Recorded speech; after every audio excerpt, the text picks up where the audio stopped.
He drained our accounts and called me a calculator with a pulse. But I traced every transfer, and by morning, his money was frozen. Let me tell you what a man sounds like when he thinks you're already gone. I was flat on my back in room 214 of the Brightline Health Recovery Wing on the west edge of Denver, 41 years old and hooked to a heparin drip because a clot the size of a peanut had lodged itself in my right lung 11 days after a routine gallbladder surgery went sideways. My tongue felt like a wet towel. The room smelled of the eucalyptus hand foam they screwed to the wall by every door, and somewhere down the corridor, a call button was chiming, over and over, a soft two-note bell nobody answered. And Damon Reyes, my partner of 9 years, the man who had slept on my left side for 3,000 nights, stood at the foot of the bed in his good gray coat, checking his phone, and said, "You were never really going to use it all anyway, Colette. You hoard money like it keeps you warm. Consider it going to someone who actually knows how to live." Then he said the thing I will hear until I die. He looked at the monitor, not at me, and he said, "Don't cry. You're a calculator with a pulse. Calculators don't cry." The clot made it hard to breathe on its own. His words did the rest. What Damon did not know, what he had never once, in 9 years, bothered to learn, was that I read money the way a doctor reads an X-ray. Every transfer leaves a shadow. And he had just moved a lot of money. But I'm running ahead of the story. Let me take you back to where it started, because you can't understand how the account froze until you know how a girl from Pueblo learned to count. I grew up in a stucco house on the south side of Pueblo, Colorado, the third of 4 kids, with a father who drove a cement mixer for a company called Front Range Ready Mix, and a mother who did the books for 3 different churches for $40 a week each. Cash, in a saffron yellow enamel pot she kept on top of the refrigerator because she didn't trust her own dresser drawer. That pot is the whole story, so remember it. It was a 2-quart Desco-ware, chipped enamel the color of a school bus, and every Sunday night my mother would take it down and count out the week and let me stack the coins into paper rolls. 50 pennies, 40 nickels. She'd say, "Colette, a number never lies to you. People lie. Numbers just sit there and wait for you to be honest." I was 7. I have believed her every day since. I put myself through Colorado State on Pell Grants and a job scanning receipts at an H&R Block. Graduated in 2006 with a 3.91 and a degree in accounting. And I did not go the easy, quiet route into tax prep. I went into the part of the field almost nobody chooses because it's tedious and it makes you unpopular at parties. I became a forensic accountant. That's my whole hidden hand, and I'll say it plainly so you never lose track of it. My entire job for 18 years was to follow stolen money through the tunnels people dig to hide it, and to build the paper trail that puts them in front of a judge. By the time I met Damon, I had a CFE credential, testified as an expert witness in 4 states, and billed more in an hour than my father made pouring concrete in a day through a boutique firm in the Denver Tech Center called Marsh & Okafor. I traced a multi-million-dollar embezzlement out of a Grand Junction school district that 8 auditors had missed. I was good. I was better than good. I just never talked about it because the work taught me that the loudest person in the room is usually the one with something to hide. I met Damon in the spring of 2015 at a fundraiser for the Denver Botanic Gardens, where he was the kind of man who knew the sommelier's name and remembered your children's birthdays and made you feel, for exactly as long as he was talking to you, like the only real person in a room full of cardboard. He was 46 then, silver at the temples, a brand consultant who mostly consulted on his own charm. He drove a leased Audi and wore a Panerai watch, and he told a story about hiking the whole Colorado Trail in one summer that I later learned was mostly a weekend in Breckenridge. I didn't care. He listened to me. He asked what I actually did, and when I said I catch thieves with spreadsheets, he laughed, a real laugh, head back, and said, "Then I'd better keep my receipts." I should have written that down. The first 4 years were genuinely good, and I won't pretend otherwise, because the pretending is what makes women like me feel stupid later, and I refuse to feel stupid. He cooked. He remembered I hate cilantro and love green chili, and he learned to make my mother's pork and hominy stew in the yellow Desco-ware pot, which I had inherited when she passed in 2013. He'd hum while he cooked. We bought a house together in the Sloan's Lake neighborhood in 2017, a 1926 brick bungalow, 1,840 square feet, $612,000. And here is the first small print you should hear. I put down $180,000 of that, all of it mine, and he put down $30,000. We opened a joint household account at First Bank to run the bills through, and I funded it, and he called it our money, and I liked how that sounded. I was tired of being the only adult in every room I'd ever stood in. I wanted, for once, to be somebody's partner and not somebody's audit. The erosion came the way a slab foundation cracks. You don't see it. You just start noticing the doors won't close right. The first wrong note was in the spring of 2022. Damon started leaving his phone face down on every surface, which he'd never done, and when it lit up, he'd flip it like a card he didn't want me to see. I file things. It's a reflex. I filed that. Then the consulting trips started multiplying. Scottsdale, Napa, a client retreat in Sedona, and the receipts he used to hand me for the shared card stopped arriving. When I mentioned it, gently, over dinner one Tuesday in June, he set down his fork and said, "You track me like I'm a suspect. Do you know how exhausting it is to be loved by an auditor?" And I apologized. I actually apologized. Write that down too, because I want you to know I wasn't some steel woman who saw it all coming. I was a woman in love who kept explaining away the numbers, which is the one lie I ever told myself. The second note was Monica. She appeared as a name in October 2022. Monica from the Sedona team. Monica's helping me with the rebrand. And then as a laugh in the background of a call he took in the garage. And then as a receipt I wasn't supposed to see.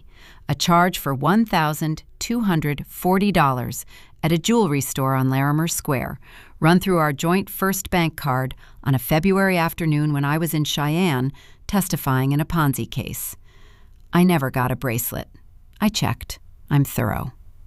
Here's the part where I want you to understand what kind of animal I am, because it matters for what came later. I didn't confront him. I didn't scream. I didn't throw the pot. I didn't cry into a pillow. Something in me went very quiet and very still, the way it does at my desk at 2 a.m. when a set of numbers finally starts to sing. I opened a plain manila folder, the boring beige kind. I have a box of 200, and I labeled it, in pencil, house maintenance. And into it, I put a printout of that jewelry charge. And the Sedona hotel folios I pulled from the card statements, and a screenshot of a Zelle transfer of several $100s to an M. Vance that he'd made from the joint account and marked landscaping. We have Xeriscape.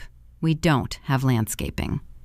I put it all in the folder and I closed the drawer, and I told myself I was just being careful, the way I always am, and I half believed it. The third note was money going somewhere I couldn't see, and that's the note that woke the professional in me all the way up. In the last week of March 2023, I ran our joint First Bank statement, the way I run every account I touch on the last day of the month. 22 years of habit. I can't help it. And I saw a transfer, $9,400 from the joint account to an account I didn't recognize, ending in 7781, tagged REIMB. Then, 4 days later, another, $9,600. Then $9,200. Then $9,800. Now.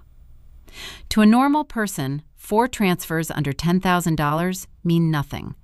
To me, they screamed. Because there's a rule in this country. Banks are required to file a report with the Treasury Department on any cash transaction over $10,000. And the single most common tell of a person deliberately hiding money is a run of transfers that sit just underneath that line. It has a name. It's called structuring, and it is itself a federal crime, entirely separate from wherever the money is going. Damon didn't know that word. Damon thought he was being clever. What he was actually doing was leaving me a signed confession, $4,000 at a time. I didn't say a word. I opened a second folder. By late July of 2023, the pot on top of my refrigerator held $460 in rolled coins. I still count it out of habit. And the account ending in 7781 had received, by my quiet running tally, $61,200 in 19 separate transfers. Every one of them, $9,200 to $9,900. Every one tagged with a fake reason: reimb, tools, insurance, landscaping. I ran the routing number. It belonged to a newly opened business account at a credit union in Aurora, in the name of a Colorado LLC called Sundara Brand Group, registered April 2023, registered agent listed as one Monica Vance. He had built a company to launder our savings into her hands and named her on the paperwork, because Damon had never once in his life imagined that the woman making his stew could read a Secretary of State filing before breakfast. I want to be honest about the next 4 months, because this is where people expect me to say I confronted him. And I didn't, and there's a reason. I had watched 100 cases fall apart because the victim tipped their hand too early, screened, threatened, filed for divorce in a fury, and gave the thief a 90-day head start to move the money to Belize. I was not going to be that case. So I did the hardest thing I have ever done. I made his stew. I laughed at his stories. I let him kiss my forehead. And every night after he fell asleep, I sat at the dining table under a single lamp, and I built the file the way I'd build it against a stranger. Bank statements, the LLC filing, the transfer log, the structuring pattern laid out in a clean Excel grid with dates and running totals, a timeline, and a 2-page memo in my own dry professional voice, the kind I'd hand a federal prosecutor. I titled the file, because I have a sense of humor even at 2 a.m., Household Maintenance, Final. And I called Ellen. Ellen Okafor was the O in Marsh and Okafor, my law partner and my friend of 15 years, a woman who wore reading glasses on a beaded chain and kept a bowl of butterscotch candies on her desk that I'd been stealing from since 2009. When I told her, flatly, no tears, just the grid on my laptop turned toward her, she didn't gasp. She read the whole thing for 11 minutes in total silence. And then she took off the glasses and said the sentence I'll love her for forever. Colette, he didn't steal from his girlfriend. He committed bank fraud against a forensic accountant. Let's not correct his mistake for him. Then she pushed the butterscotch bowl across the desk and said, "Eat. You look like a ghost." That was the conscience in the room. That mattered more than she'll ever let me tell her. We had a plan. It was slow, and it was legal, and it was patient, and it was 3 weeks from ready when my body decided to nearly kill me. The gallbladder came out on October 30th, 2024, a Wednesday. Routine 40-minute laparoscopic. On November 8th, I couldn't catch my breath climbing the 8 stairs to our bedroom, and by that night, I was in the Brightline Health private clinic on the outskirts of Denver, a low sandstone building off Colfax with aspens out front, the same clinic where this all began for you and me. Being told a pulmonary embolism had thrown a clot into my lung, and I was going to be there a while, on blood thinners, monitored, foggy, and weak as a kitten. That is the window Damon had been waiting for. And I understand now that he didn't just take it. He had been standing at that window for a year, waiting for it to open. Here is what he did while I lay in room 214 with a plastic clip on my finger and my thoughts moving through syrup. On November 9th, the day after I was admitted, he walked into our First Bank branch on 32nd Avenue with a power of attorney I had signed 2 years earlier, a limited medical and financial POA, drafted for exactly the situation where I might be incapacitated, meant to let him pay the mortgage if I couldn't. He used it to drain the joint household account. $58,000, gone in one wire. Then he used it to try to touch the accounts he thought were also ours. Over the next 4 days, thinking I was too sedated to notice, he moved a total of $186,400 out of every account he could reach, funneling it through Sundara Brand Group and out toward Monica Vance. And he canceled the auto pay on my own health insurance premium, which is a special kind of cruelty I still can't fully explain. He tried to make the clinic keeping me alive send me a bill. And here's the thing about a forensic accountant that he'd had 9 years to learn and never did. I get text alerts on every account for every transaction over $500. I had set them up in 2011 and never turned them off, because a number never lies to you, and I like to hear the truth, even in my sleep. So on the night of November 12, 2024, at 11:40 p.m., with a heparin drip in my left arm and the 2-note call bell chiming down the hall, my phone buzzed against the tray table. First Bank, wire out, $58,000. Then another, then another. Damon was 3 rooms away in the family lounge, drinking the clinic's free coffee, waiting for me to be a widow of my own money. I did not scream. I want you to hear that clearly. My heart rate ticked up 9 beats. I watched it climb on the monitor, 74 to 83. And then I made it come back down, because I have done depositions with worse odds. I picked up the phone with the hand that didn't have the IV, and I got to work. They had left me my phone. That was their whole mistake. That was the peanut-sized clot in their lung. I'll tell you exactly what a night looks like when a woman who tracks stolen money for a living is finally tracking her own. First, I forwarded every alert to Ellen with 3 words. It's happening tonight. She called back in 90 seconds from her kitchen, and I could hear her pulling a chair to her own laptop. Then, from a hospital bed, one thumb, I logged into each account and did the one thing they never expect, because they're thinking about taking, and I was thinking about walls. I froze them. I put a verbal plus written fraud hold on the joint First Bank account and reported the POA as being used against my express interest, which, the moment a bank hears the word fraud attached to a power of attorney, flips a switch that no branch manager on 32nd Avenue can override at will. I called First Bank's 24-hour fraud line at 12:14 a.m. and stayed on hold for 31 minutes, listening to a saxophone play The Girl from Ipanema. And when a human named Devin finally answered, I did not cry, I recited. Account numbers, transfer dates, dollar amounts, the LLC name, the routing number ending in 7781, the structuring pattern going back 19 months. Devin went quiet and then said, "Ma'am, are you in the industry?" And I said, "Devin, I am the industry." By 1 a.m., the accounts he'd touched were locked. By 2 a.m., I had emailed my full household maintenance final file, the grid, the LLC filing, the transfer log, the memo, to Ellen and to a federal contact I'd testified for twice, an investigator at the Denver field office named Wendell Cruz, a 61-year-old ex-bank examiner who had once told me I built the cleanest exhibit binders he'd seen in 30 years. I sent Wendell a 1-line note at 2:11 a.m. The structuring case I mentioned in the spring is mine. It's real.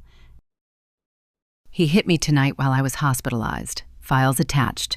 I'm the victim, and I'm also your expert. Call me at 7. Wendell wrote back 4 minutes later.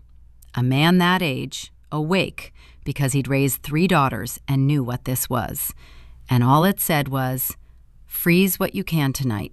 I'll make calls at 8. Rest, Colette." That was the second conscience in the story. I have been lucky in the people who answered their phones. There was one more thing to do, and it was the coldest and the cleanest. At 3 a.m., I did not turn off my alerts. I left them on. And I texted Damon, 3 rooms away, sipping free coffee, a single line, so that he would come to my room himself, and I would not have to chase a coward down a hallway. I wrote, "I'm awake. Come say goodnight." And he did, because he thought he'd won. Now, the reckoning. It happened by morning, and I mean that literally, because that is how fast a wall goes up when you've spent a year quietly stacking the bricks. Damon came into room 214 a little after 3:15 a.m., relaxed, phone in hand, and he sat in the vinyl chair by the window and asked how I was feeling. And there was aspen shadow moving on the blinds from the parking lot lights, and the eucalyptus foam smell, and the call bell down the hall finally, mercifully, silent. And I turned the tray table so my phone faced him, and on the screen was the First Bank fraud hold confirmation, and under it, the transaction I'd frozen at 12:31 a.m., his last attempted wire, stamped in red, declined, account restricted. I watched his face do the thing I have watched a dozen embezzlers' faces do across a deposition table. The color left it from the top down, forehead first, like water draining out of a glass. He said, "What is this?" Not a question. He knew exactly what it was. I told him, in the dry, flat voice I use for juries, and I want you to have it the way he got it, because he'd earned every word. I said, "At 11:40 tonight, you wired $58,000 out of our household account using a medical power of attorney meant to pay my mortgage while I couldn't. Since then, you've moved a total of $186,400 toward an account belonging to Sundara Brand Group, an LLC you registered on April 4th, 2023, with Monica Vance as the agent.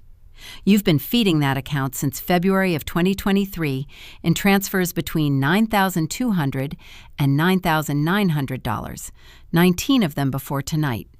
Every one tagged with a lie. Every one deliberately under the $10,000 federal reporting line. Damon, that pattern has a name, and it isn't cheating. It's called structuring, and it is a federal felony all by itself, before we even get to the fraud, before we get to using a POA against the person who granted it while she's on a heparin drip. He stood up. He said my name like it was a door he could still walk back through. "Colette," I said, "every account you touched is frozen. It froze at 1 a.m. The fraud report went to First Bank at 12:14. The full file, the file I've been building since July of 2023, because you left transfers in a joint account managed by a forensic accountant, Damon, which is the single dumbest thing I've ever seen a grown man do. That file is already with a federal investigator named Wendell Cruz. He's calling me at 7. You canceled my insurance auto pay, so the clinic's billing department is a witness too. And the pot," I said, and I don't fully know why I said it except that she was in the room with me. "The pot on top of my refrigerator has $460 in it that you never once thought to steal because you never understood a single thing about where money comes from." And this is the part that told me everything about the 9 years. He didn't argue the facts. A man who's innocent argues the facts. Damon dropped into the vinyl chair and he put his face in his hands and he begged. He said Monica had pressured him. He said he'd been going to put it all back. He said, "You have the whole picture. You always have the whole picture. Just don't file it. We can fix this. You're the only one who can make it disappear." I looked at the man who'd called me a calculator with a pulse, and I felt the truest thing I felt all night, which was nothing. A clean, cold, quiet nothing, like a balanced ledger. I said, "You're right that I'm the only one who can read it, but I'm not going to make it disappear. I'm going to make it exhibit." I pressed the nurse call button, the same 2-note bell now working for me, and a night nurse named Rosa Delgado came in, a woman of maybe 55 with a lanyard full of pins, who had, over 11 days, seen exactly how Damon spoke to me when he thought no one was charting. I said, "Rosa, This man is not authorized to be in my room, and I'd like it noted in my file that he was here at 3 a.m. And Rosa, God bless her, didn't ask a single question. She just looked at Damon and looked at me and said, "I've got you, honey. I've had you the whole time." She had heard him. Nurses hear everything. She'd been keeping her own quiet folder, the human kind, and it turned out I'd never been as alone in that room as they wanted me to feel. Damon left at 3:40 a.m. He did not take the coat off the back of the chair. I kept it. By morning, actual morning, 7 a.m., when Wendell Cruz called and the Aspens outside room 214 were going gold in the first light, the money was frozen, the file was federal, and the man who thought I was a machine was learning that the machine had been recording the whole time. The rest is paperwork, and paperwork is my love language, so I'll keep it short. The fraud hold held. First Bank reversed $58,000 back into the household account within 9 business days once the fraud investigation opened, because I'd caught the wire inside the recall window. Another thing you only know if this is your whole life. The $186,400 he'd pushed towards Sundara Brand Group froze in place at the Aurora Credit Union the moment structuring and federal investigator entered the same sentence, and it stayed frozen through the proceedings. Wendell's office referred the structuring pattern for review. Damon's own lawyer, a tired man named Pruitt, took one look at my grid and advised his client to make full restitution and take a plea rather than let a forensic accountant testify as the victim in her own case, which Pruitt correctly understood would be the closest thing to a legal execution the District of Colorado had seen in years. Damon pleaded to a felony structuring count in the spring of 2025. Monica Vance, it turned out, was already suing him, too. There is no honor among people who name each other on shell LLCs. I revoked the power of attorney the same week. You can, the instant you regain capacity. And I had never lost mine, only my breath. I refinanced the Sloan's Lake bungalow into my own name alone, because I could prove the $180,000 down payment and 8 years of principal had come from my accounts, and because he was a convicted felon who defrauded me. The settlement gave me the house free of him entirely. He walked away with the $30,000 he'd put in, a leased Audi he could no longer afford, and a felony that follows a brand consultant around like a smell. I kept my name, my house, my firm, my pot, and my pulse. I want to tell you about a Tuesday in June of 2025, 7 months later, because the closing image is the only part of this I actually care about anymore. I had 11 people at my dining table, the same table where I built the file under a single lamp. Ellen was there, stealing my butterscotch back out of a bowl I now keep on my own sideboard, wearing her glasses on the beaded chain. Wendell came, retired that April, and brought a bottle of Chilean wine and told a 40-minute story about a savings and loan he'd cracked in 1987. Rosa Delgado came, off shift, out of the lanyard and into a red blouse, and I put her at my right hand where the honored guest goes. My sister drove up from Pueblo with our father, 81 now, slower, who sat and watched me move around my own kitchen with a look I'd waited my whole life to earn. I made my mother's pork and hominy stew in the saffron yellow Descaware pot, the chipped enamel one from the top of the refrigerator, the 2-quart pot that had held $40 church envelopes and 40 years of my mother's patience, and this last winter, $460 in coins I still counted by hand on Sunday nights out of pure, stubborn love. It's the only thing in my house I would run back into a fire for. It came out of Pueblo with me, and it will go out of this world with me, and everything Damon ever bought is gone. Before we ate, I did one thing I'd planned for months. I told the table that I'd set up a fund at Colorado State, $20,000 a year for as long as I'm alive to sign the check, for first-generation women going into accounting, the tedious, unpopular corner of it, the fraud and forensics track nobody chooses. I named it the Descaware Scholarship, and when Ellen asked why on earth I'd name a scholarship after a French pot, I told her, and the whole table went quiet. And then my father laughed, one hard bark of a laugh, and wiped his eyes with the back of his hand. And then Ellen stood up with her glass, because someone had to, and she looked at me down the length of that table, and she said the thing that turned his whole cruelty inside out. She raised her wine, and she said, "To Colette, a calculator with a pulse." And 11 people lifted their glasses in a room that smelled like green chili and hominy, and I lifted mine too, because he'd been right about the calculator and dead wrong about everything else, and there is nothing on this earth I'd rather be. Rosa reached over and squeezed my wrist, right where the IV line had been, and said, "How's your breathing, honey?" And I said, "Clear, all clear." That's the ending I'll give you. Not the courtroom, not the frozen accounts, not his face draining top to bottom in the vinyl chair. Just this, a Tuesday, a chipped yellow pot, 11 people I trust, and me at the head of my own table, ladling stew, counting the bowls out loud without meaning to, 8, 9, 10, 11, because a number never lies to you, and it was, at last, a very good number.